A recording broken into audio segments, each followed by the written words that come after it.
Bismillahirrahmanirrahim. Assalamualaikum warahmatullahi wabarakatuh. Alhamdulillahirabbil alamin, wabihi nasta'in wa ala umuri dunya waddin. Assalatu wassalamu ala asrofil anbiya'i wal mursalin wa ala alihi washabihi ajmain. Pertama-tama marilah kita panjatkan puji syukur kehadirat Allah Subhanahu wa taala yang telah memberikan kita semua beribu-ribu nikmat sehingga kita bisa berkumpul untuk mempresentasikan materi pada mata kuliah fikih. Salawat serta salam marilah kita curahkan kepada junjungan Nabi besar Nabi kita Nabi Muhammad Sallallahu Alaihi Wasallam yang telah membawa kita semua dari zaman jahiliyah hingga zaman Islamiyah. Langsung saja ya masuk ke materinya.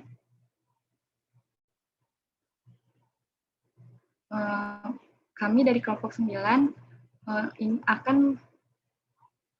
akan menyampaikan materi tentang haji yang di dosen pengampu Dr. Wawan Hermawan MAG dan Bapak Usuf Romli MPD. Kepada teman saya dipersilahkan. Sebelumnya mohon maaf untuk anggota kelompoknya ada Isartika, Nabila Naimuna, Nur Adibatul Mutmainah, Rizky Muhammad Aymar, dan Rio Gusnadi. Untuk materi selanjutnya kepada teman saya dipersilahkan.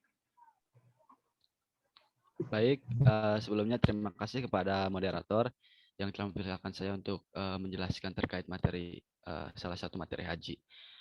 Yang pertama ada pengertian haji. Haji atau dalam bahasa Arab terdiri dari huruf H dan Jim adalah rukun Islam yang kelima. Secara bahasa, haji artinya berkunjung ke tempat yang agung, sedangkan secara istilah, haji berarti berziarah ke tempat tertentu pada waktu-waktu tertentu untuk melakukan amalan-amalan tertentu dengan niat ibadah lillah karena Allah Subhanahu wa taala. Maksud dari berziarah ke tempat tertentu yaitu berkunjung ke Baitullah, ke Mekah atau Ka'bah, Padang Arafah, Musdalifah, dan Mina. Definisi waktu-waktu tertentu yaitu ibadah haji hanya dilakukan pada bulan-bulan haji saja, seperti Syawal, Zulkaidah, dan Zulhijjah. Sedangkan definisi amalan-amalan tertentu yaitu mengerjakan serangkaian ibadah seperti rukun haji, wajib haji, tawaf, wukuf, sa'i, mabit di Mina dan juga di Musdalifah. Next.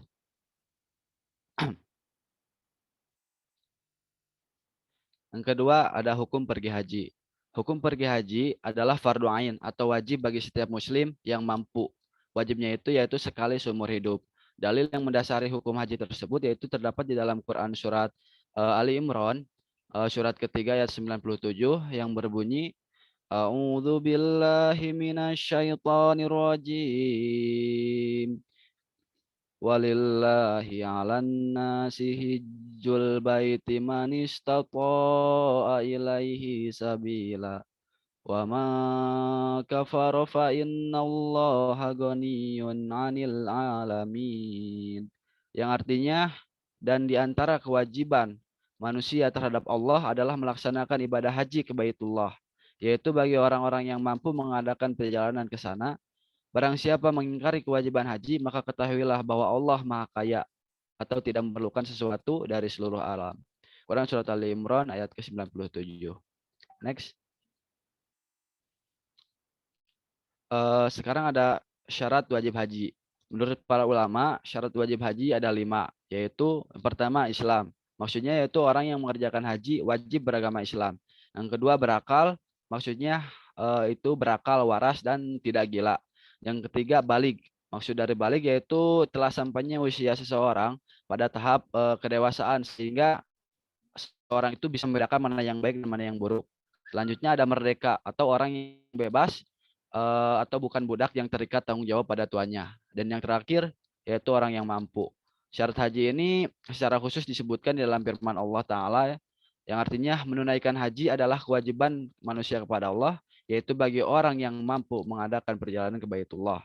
Nah, maksud dari mampu ini itu mampu membayar biaya perjalanan haji pulang pergi, mampu mencukupi nafkah untuk keluarga yang ditinggalkan, mampu melunasi hutang-hutang jika misalkan ada, dan mampu secara fisik gitu untuk melakukan haji tersebut, ibadah haji tersebut.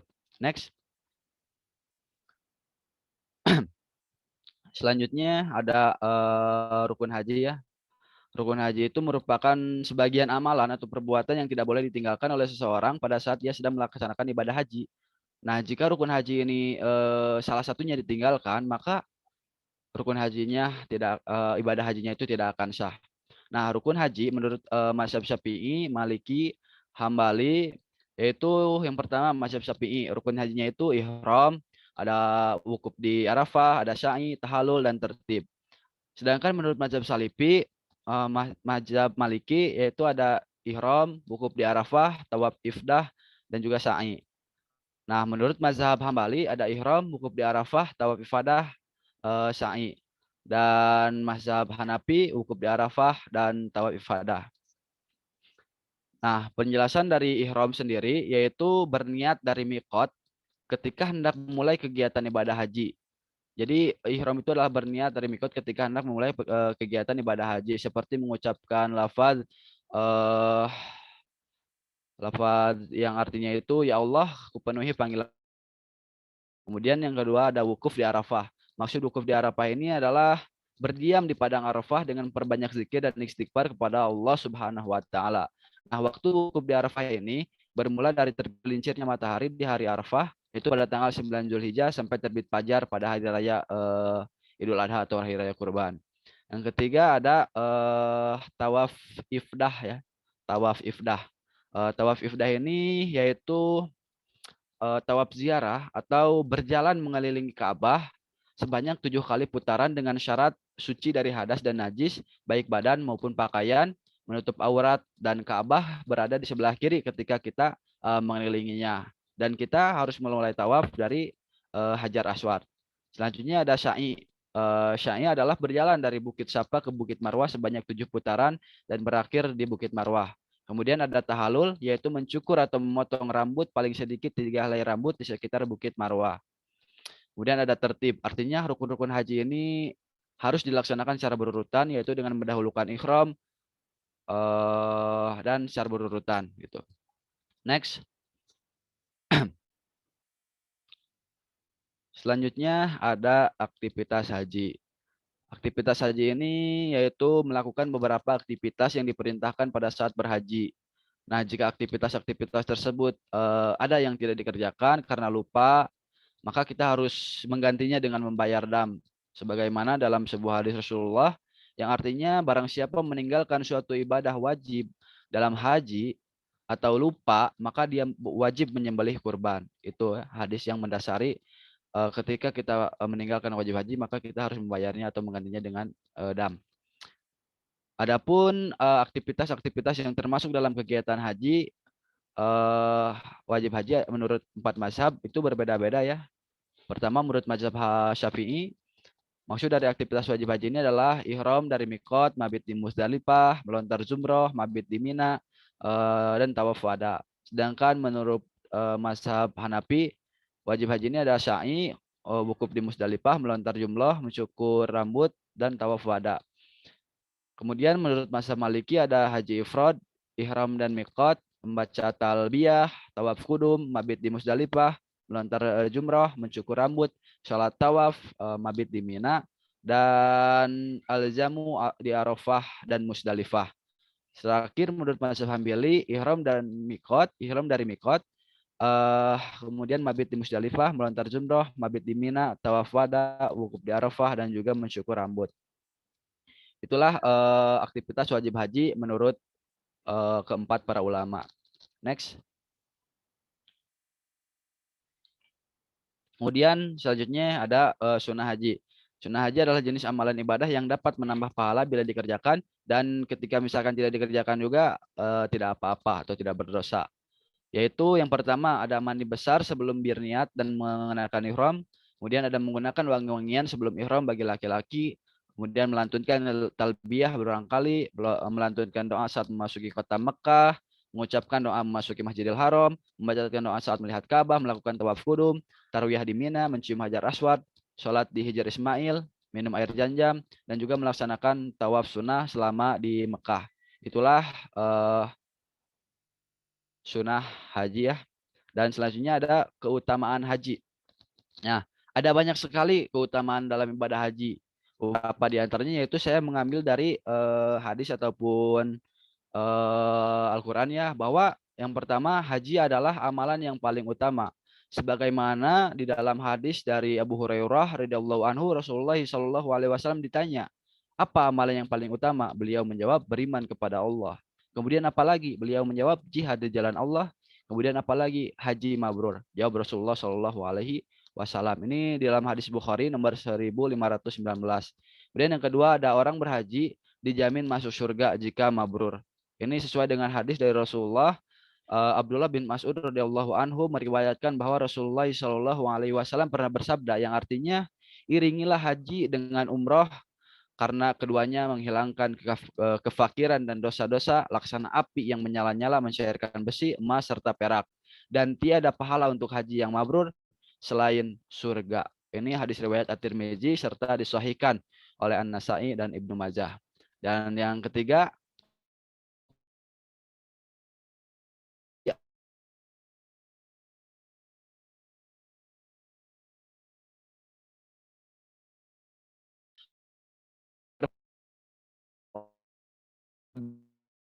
panggil mereka, mereka pun memenuhi panggilan. Oleh karena itu, jika mereka meminta kepada Allah, pasti akan Allah beri.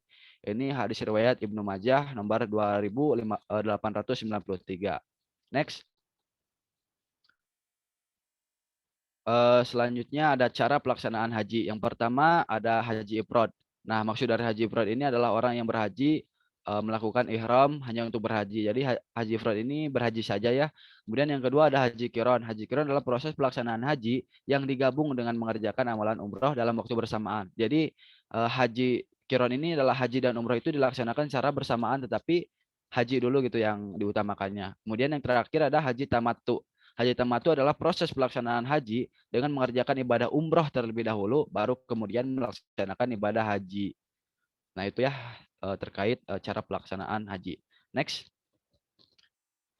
Dan yang terakhir untuk penjelasan dari saya, yaitu yang terakhir ada waktu pelaksanaan haji. Waktu pelaksanaan haji ini merujuk pada firman Allah Ta'ala yang artinya itu musim haji adalah beberapa bulan yang dimaklumi.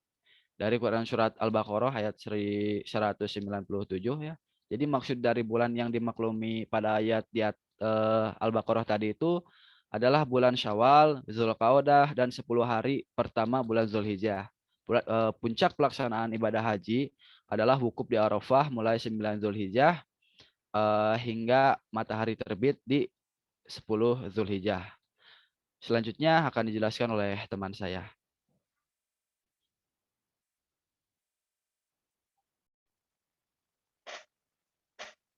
Ya, sekarang pengertian haji mabrur.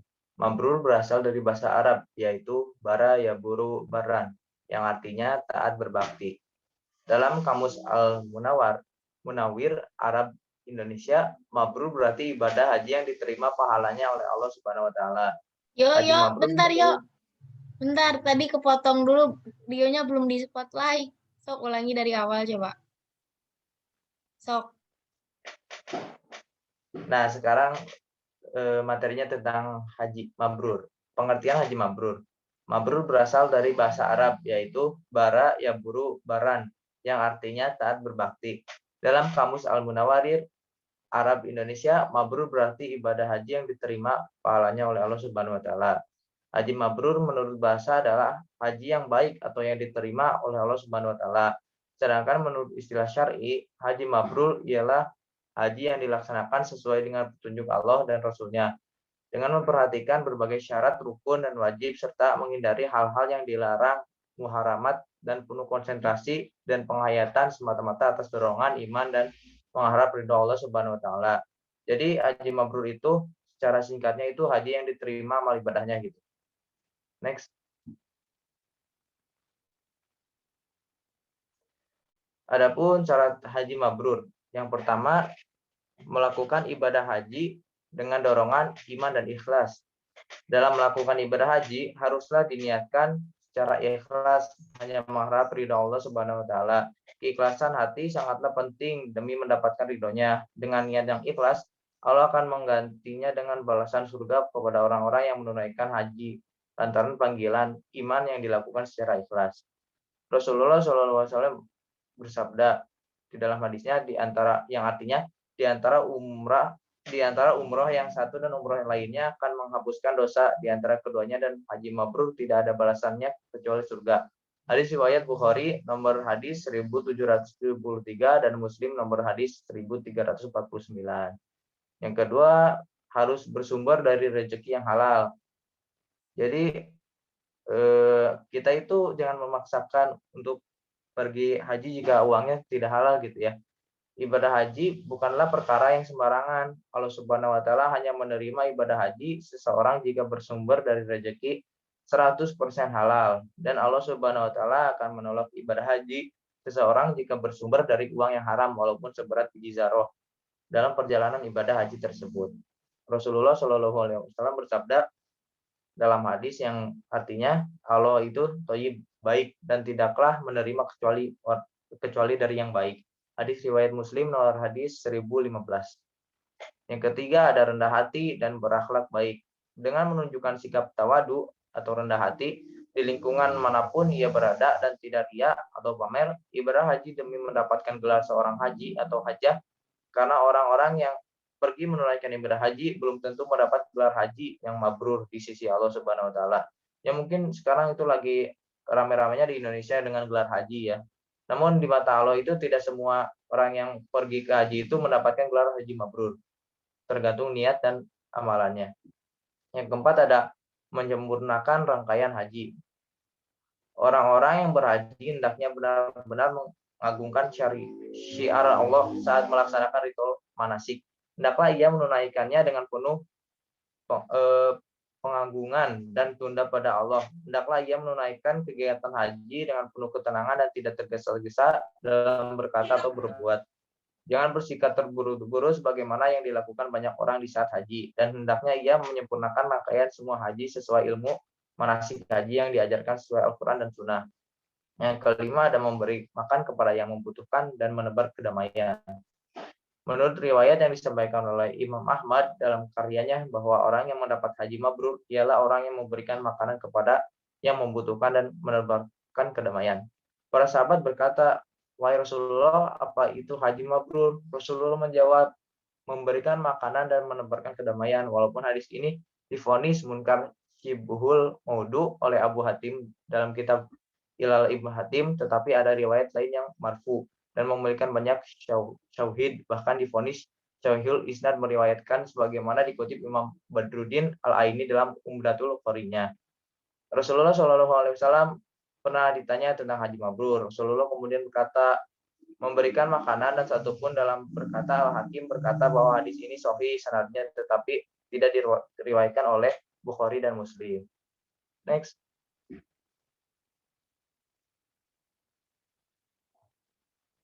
Adapun ciri-ciri haji mabrur. Predikat mabrur memang hak prerogatif Allah Subhanahu wa taala. Jadi kita tidak tahu mana yang dicap oleh Allah mabrur dan tidak. Haji predikat mabrur memang hak prerogatif Allah Subhanahu wa taala untuk disematkan kepada hamba yang dikehendakinya. Tapi seseorang yang dapat meraih haji mabrur pasti memiliki ciri-ciri tersendiri. Yang pertama, santun dalam bertutur kata, thayyibun kalam. Jadi orang-orang yang diberi cap haji mabrur oleh Allah Subhanahu wa taala biasanya sudah melakukan haji itu, yaitu berubah dengan kata-katanya yang biasanya mungkin agak tidak sopan gitu ya, menjadi santun dan lebih sopan gitu. Dan yang kedua, ada menebarkan kedamaian, ifsya ussalam. Jadi biasanya orang-orang yang haji mabrur itu sesudah melakukan haji berubah, yang tadinya jarang sosialisasi mungkin atau memberikan bantuan kepada orang lain menjadi suka membantu orang lain dan mudah bersosialisasi. Dan yang ketiga, memiliki kepedulian sosial, yaitu mengenyangkan orang lapar atau it'amut ta'am. Nah, biasanya orang-orang yang oleh Allah Subhanahu wa taala diberi cap haji mabrur, sesudah melaksanakan haji tersebut, orang itu yang tadinya cuek-cuek aja kepada orang yang tidak mampu menjadi perhatian dan bisa membagi sedikit rezekinya untuk memberi makan kepada orang yang tidak mampu. Next. Keutamaan mendapatkan predikat haji mabrur. Dalam hadis riwayat Bukhari, Rasulullah Shallallahu Alaihi Wasallam memberikan penjelasan terkait pahala atau balasan bagi jamaah haji yang mendapatkan predikat mabrur. Al-hajjal mabrur laisa lahu jaza'u ilal jannati. Tidak ada balasan yang pantas diberikan bagi haji mabrur kecuali surga. Hadis riwayat Bukhari. Jadi pahalanya itu surga ya. Perihal mabrur ada banyak pendapat ulama. Pertama, haji mabrur adalah haji yang tidak tercampuri kemaksiatan. Dan kata al-mabrur itu diambil dari kata albir yang artinya ketaatan. Dengan kata lain, haji mabrur adalah haji yang dijalankan dengan penuh ketaatan sehingga tidak tercampur dengan dosa. Pendapat ini menurut Muhyiddin Syaraf An-Nawawi dipandang sebagai pendapat yang paling sahih.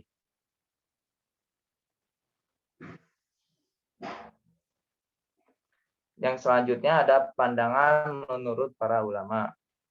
Para alim ulama memiliki beberapa pendapat tentang makna mabrur. Beberapa ulama menilai haji mabrur adalah pahala yang diterima di sisi Allah. Imam An-Nawawi dalam Syarah Muslim menjelaskan haji mabrur tidak mencampuri oleh kemaksiatan atau dosa karena imbalannya adalah surga. Imam Nawawi juga menjelaskan bahwa haji mabrur juga diartikan sebagai haji yang tidak dikotori oleh dosa atau haji yang diterima Allah dan tidak ada kesombongan di dalamnya. Selain itu, haji mabrur dapat merujuk kepada kondisi tanpa dosa yang diambil dari akar kata albir yang berarti kebaikan atau ketaatan. Sementara menurut ulama ahli tafsir Al-Quran, Profesor Quraish Shihab, definisi haji mabrur bukan sekedar sah perihal pelaksanaan ibadah haji. Namun makna mabrur adalah ketika jamaah haji telah pulang dari tanah suci dan ia tetap menaati janji-janji yang telah ia buat sewaktu di Mekah untuk menjadi seseorang yang lebih baik. Itu sesuai dengan asal kata dasarnya, yaitu bara yaburu. Dan yang terakhir, haji mabrur adalah haji yang makbul atau diterima dan diberi balasan berupa albir yang berarti kebaikan atau pahala. Menurut Jalaluddin As-Suyuti dalam kitab Asyarhus Suyuti li Sunan An-Nasai, salah satu bukti bahwa seseorang telah berhasil meraih haji mabrur adalah ketika ia kembali menjadi lebih baik dan sebelumnya dan terus berusaha mengurangi perbuatan maksiat. Ya memang tidak mudah untuk mendapatkan gelar haji mabrur ini, karena pada awalnya juga jika niat kita udah salah itu sudah dipastikan kita tidak akan mendapatkan gelar haji mabrur. Jika niatnya kita untuk riya, jelas itu tidak akan diterima. Oke, yang selanjutnya mungkin akan dilanjutkan oleh teman saya.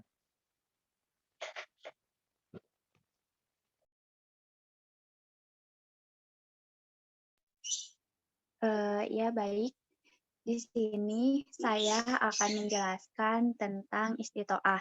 Yang pertama mengenai pengertian istitoah. Nah, menurut bahasa itu istitoah merupakan kemampuan, yang dimana kemampuannya di sini itu baik secara fisik, harta, maupun kemampuan pada waktu seseorang ketika hendak mengerjakan ibadah haji gitu. Nah, lalu sedangkan menurut istilah, istitoah itu merupakan kemampuan atau kesanggupan fisik, biaya, dan keamanan untuk melakukan perjalanan ke Mekah dalam rangka ibadah haji, sebagaimana yang terdapat dalam Quran Surat Ali Imran ayat 97, yang artinya itu, dan di antara kewajiban manusia terhadap Allah adalah melaksanakan ibadah haji ke Baitullah, yaitu bagi orang-orang yang mampu mengadakan perjalanan ke sana. Dan barang siapa juga yang mengingkari kewajiban haji, maka ketahuilah bahwa Allah Maha Kaya, tidak memerlukan sesuatu dari seluruh alam. Ya, lanjut.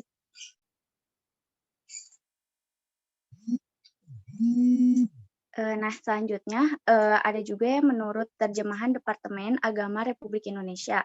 Nah, istitoah itu merupakan suatu kesanggupan, baik itu dalam akomodasi, transportasi, kesehatan, dan keamanan. Dan yang dimaksud dengan kesanggupan di sini yaitu berupa, yang pertama itu berupa fisik gitu ya. Terus yang kedua berupa mental, yang dimana berarti kita harus sehat secara psikologi gitu. Nah, lalu yang ketiga itu ada finansial, yang dimana kita mempunyai keuangan tersendiri gitu untuk berangkat haji. Nah, lalu yang keempat itu ada kesehatan. yang dimana kita di sini sebelum berangkat haji itu harus memiliki riwayat kesehatan klinis gitu dari dokter. Nah, lalu ada ilmu. Nah, yang dimaksud ilmu di sini yaitu kita minimal mengikuti pembinaan dan BIMSIK haji gitu sebanyak atau enggak minimal 1 semester untuk memperoleh sertifikat kelulusan gitu. Nah, lalu yang selanjutnya ada psikomotorik. Nah, berarti di sini kita harus mampu melakukan ibadah haji itu secara tersendiri gitu. Lalu yang selanjutnya ada adaptasi. Nah, berarti di sini kita harus menyesuaikan dengan lingkungan di Arab Saudi gitu atau di tanah suci di sana dengan mengadaptasikan dengan sosial dan juga alamnya gitu ya, yang tentu beda dengan negara kita. Nah, lalu yang terakhir itu ada sosialisasi. Nah, di sini tuh maksudnya sosialisasi yaitu bagaimana kemampuan kita dalam mensosialisasikan nilai-nilai haji. Gitu. Ya, next.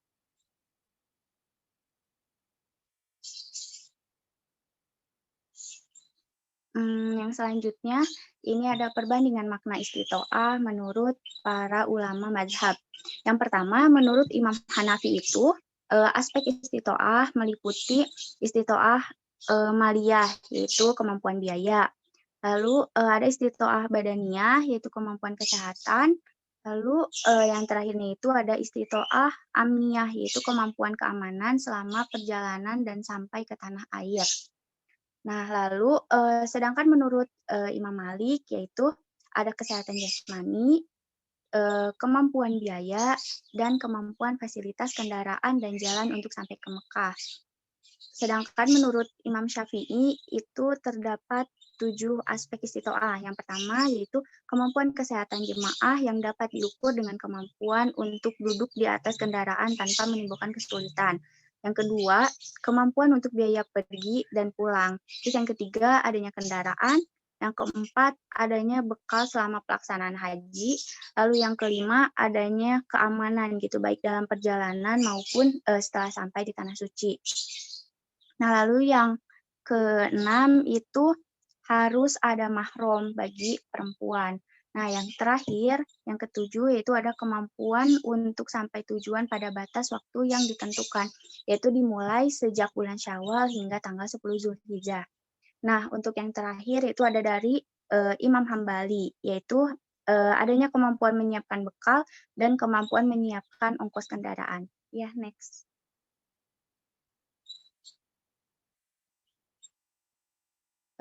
Ya, baik.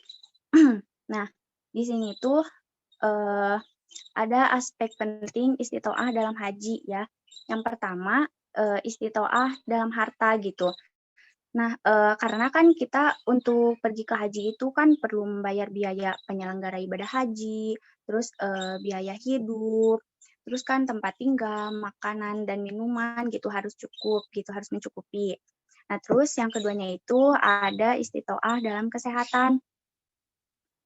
Nah, istitoah dalam kesehatan ini, karena kan setiap jemaah haji itu harus melakukan pemeriksaan dan pembinaan kesehatan gitu pada masa tunggu maupun sebelum keberangkatan gitu. Nah, agar apa? Agar kesehatan fisik dan mental itu dapat terukur gitu. Nah, terus yang terakhir itu ada istitoah dalam fasilitas transportasi. Karena kan ini berhubungan gitu dengan menyewa dan atau membeli tiket pemberangkatan haji. Nah, khususnya kan untuk alat transportasi gitu, transportasi pulang pergi. Ya, mungkin penjelasan dari saya cukup sekian dan untuk selanjutnya saya lanjutkan kepada rekan saya. Terima kasih.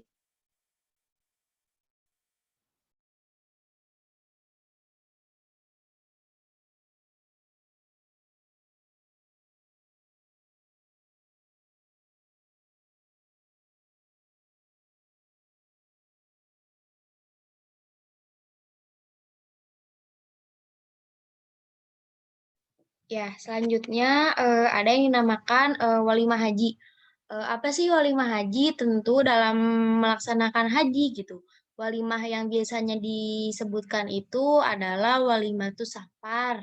Nah, apa sih Walimatus Safar? Walimatus Safar ini berdasarkan arti berarti penjamuan dan safar artinya perjalanan. Maka Walimatus Safar merupakan penjamuan untuk keberangkatan calon haji, calon jamaah untuk pergi ke tanah suci.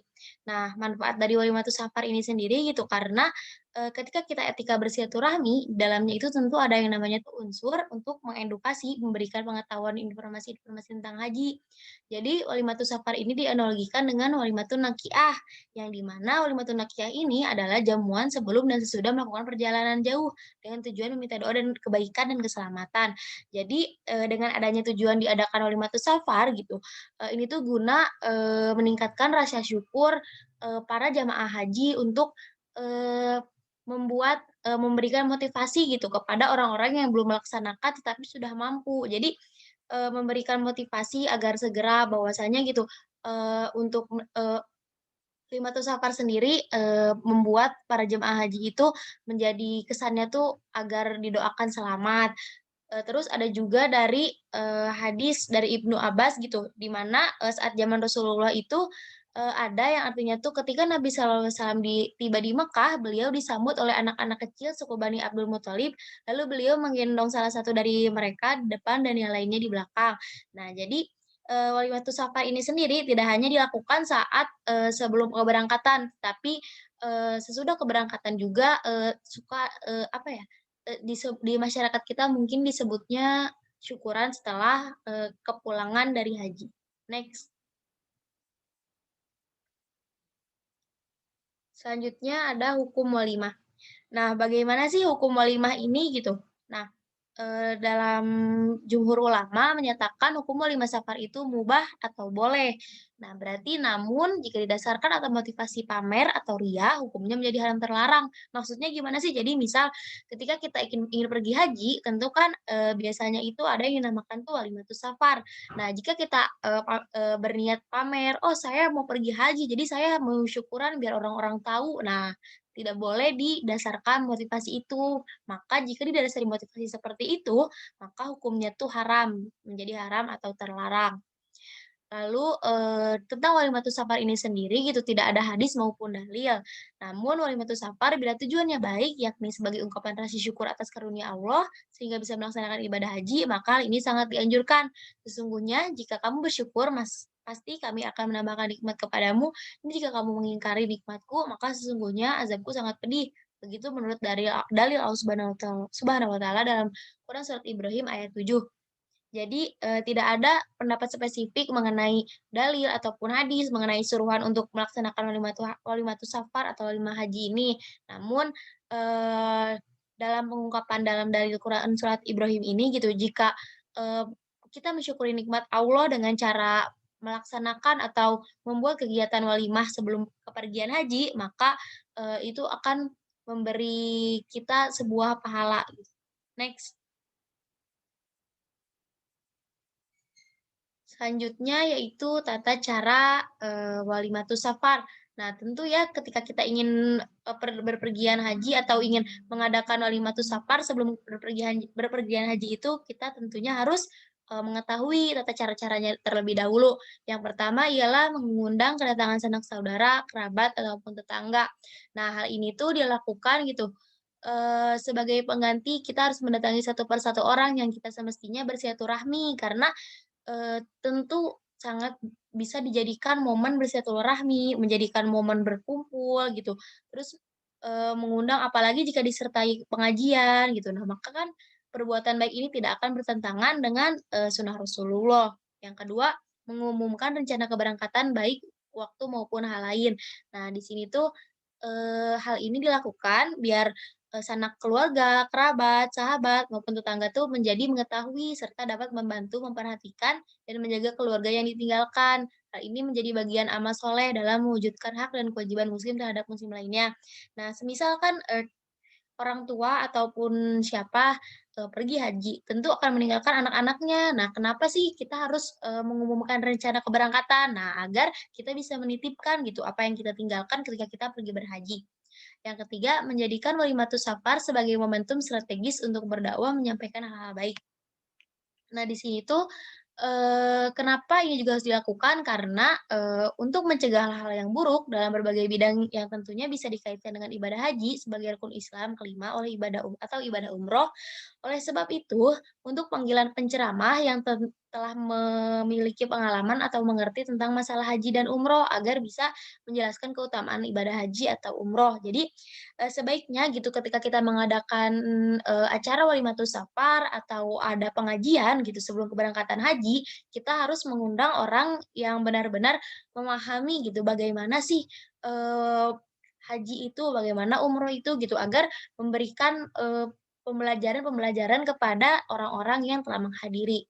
Terus yang keempat, calon jamaah haji atau umroh sebaiknya meminta maaf secara terbuka kepada seluruh handai taulan yang hadir sebagai upaya membersihkan hati sebelum berangkat. Tentu gitu ya, kita, sebagai umat manusia yang tentunya penuh apa ya, tidak luput dari dosa. Jadi, agar agar saat berhaji kita menjadi haji yang mabrur gitu harapannya gitu.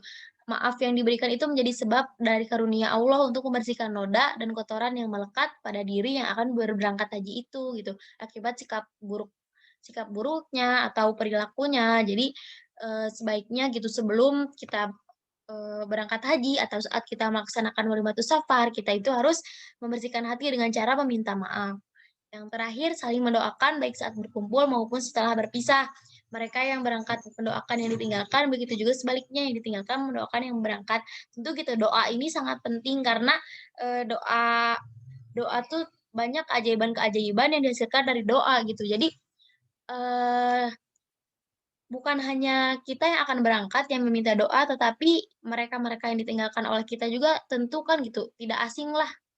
Contohnya saja gitu, misal ada yang ingin berangkat haji pasti, nitip doa ya, begini begini begini. Nah, karena kan, kita semua juga sudah tahu gitu ya, berdoa di tanah suci itu merupakan doa, jadi tempat yang dekat dengan Allah. Jadi, bisa cepat langsung dikabulkan doa-doanya.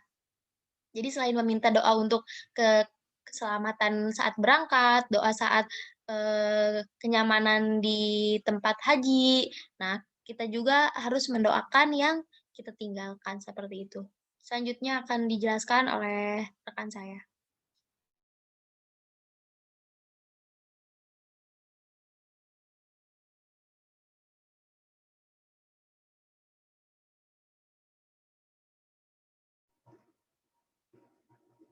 Iya baik, selanjutnya kesimpulan ya.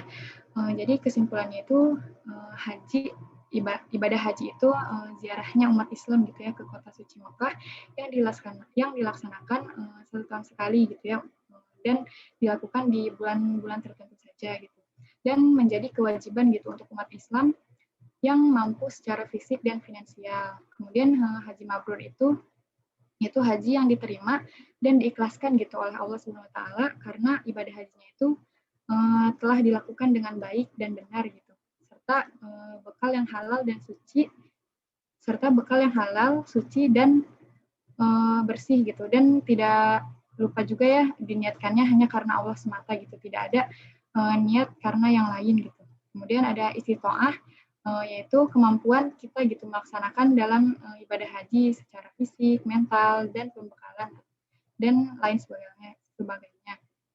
Kemudian yang terakhir ada Walimatus Safar, yaitu merupakan penjamuan ya untuk keberangkatan calon jamaah haji atau umroh gitu. Dan ini juga biasanya dilakukan dengan cara syukuran gitu ya sebelum keberangkatan, dengan mengundang kerabat terdekat, tetangga, maupun keluarga besar saja gitu. Ditujukan untuk mensyukuri nikmat Allah yang telah Allah berikan gitu kepada kita. Mungkin sekian dari kelompok. Apabila ada yang ingin ditanyakan, silahkan tulis pertanyaannya di kolom komentar dan insya Allah akan dijawab oleh kelompok 9. Dan selanjutnya sekian ya dari moderator, saya selaku moderator. Kurang lebihnya mohon maaf. Wabillahi taufiq wal hidayah. Wassalamualaikum warahmatullahi wabarakatuh. Waalaikumsalam warahmatullahi wabarakatuh.